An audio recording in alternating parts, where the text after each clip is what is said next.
Hey, what's going on, guys? It's your boy InfamousNooneHD, and I'll be doing a gameplay commentary over some Battlefield 3.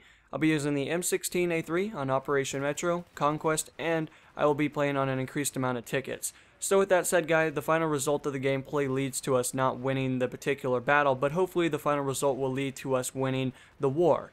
And with that said and done, guys, I want to let you guys know that I will be talking about Battlefield 4 in the conversation or the commentary. I'll be trying to give you guys more of my opinions on selected matters, information that's been released by live streams, social media sites, such as YouTube, Twitter, all that fun stuff, and just common things that seem to be showcased in general through the presentation.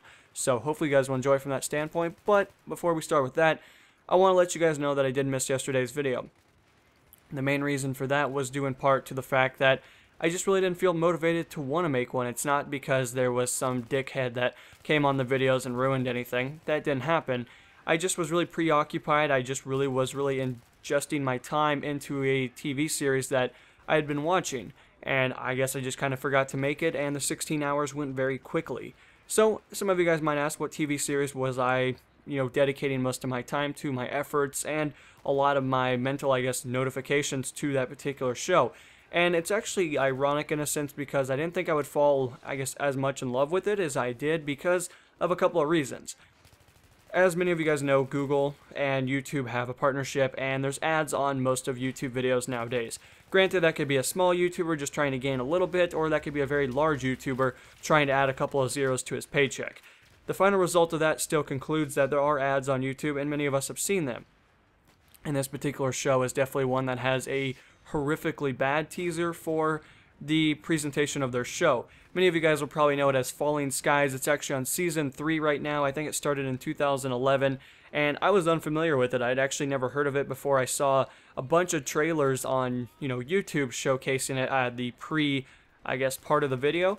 And, again, the teasers are horrifically bad because they just yell and scream the same word over and over again, if you guys can follow with that.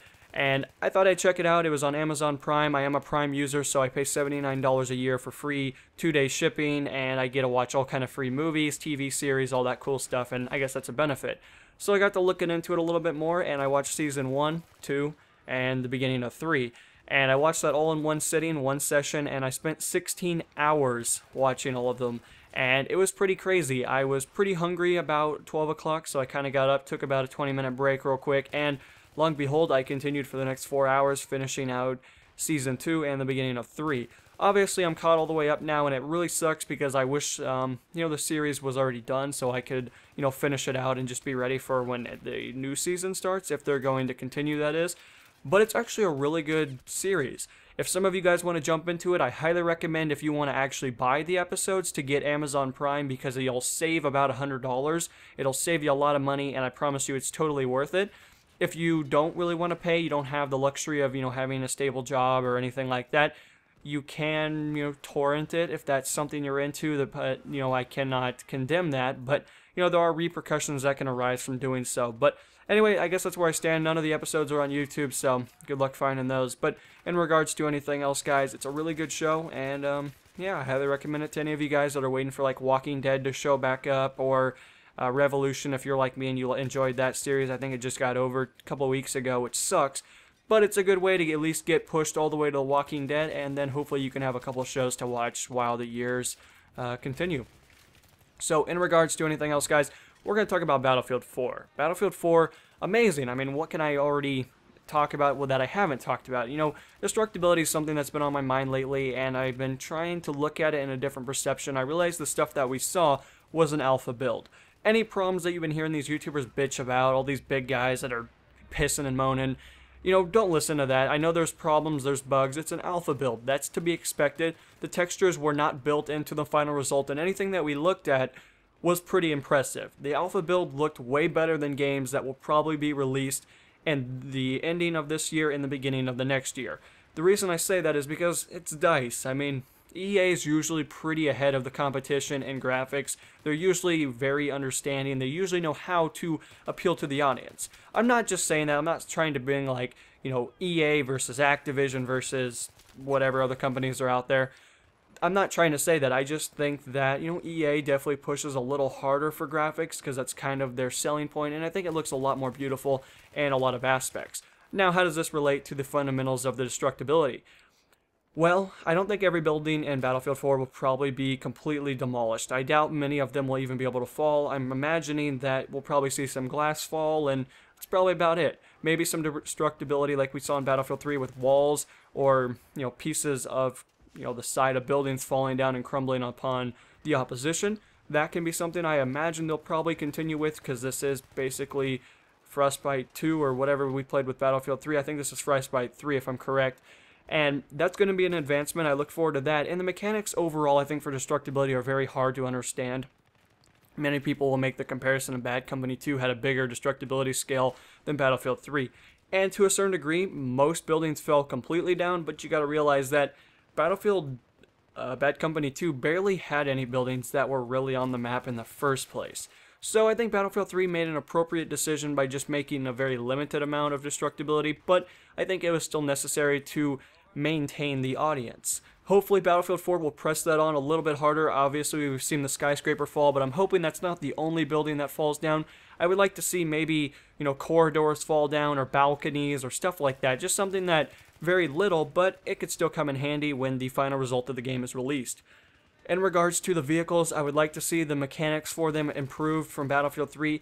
The Jeeps were pretty fucking useless. I know some of you guys will disagree, but I know they're supposed to be a transport vehicle. I get that. Only 4 people in a vehicle really isn't a transport vehicle. It's more like a squad benefit, I guess.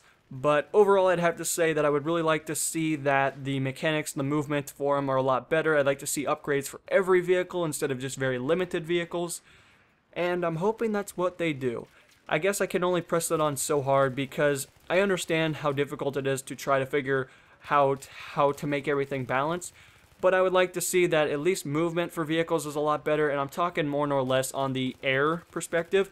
I know many people will say that jets were balanced, or maybe they're unbalanced. I don't know. I don't really fly them that often. They can be irritating as fuck, I can tell you that much, but that's to say with everything. Helicopters are the same way.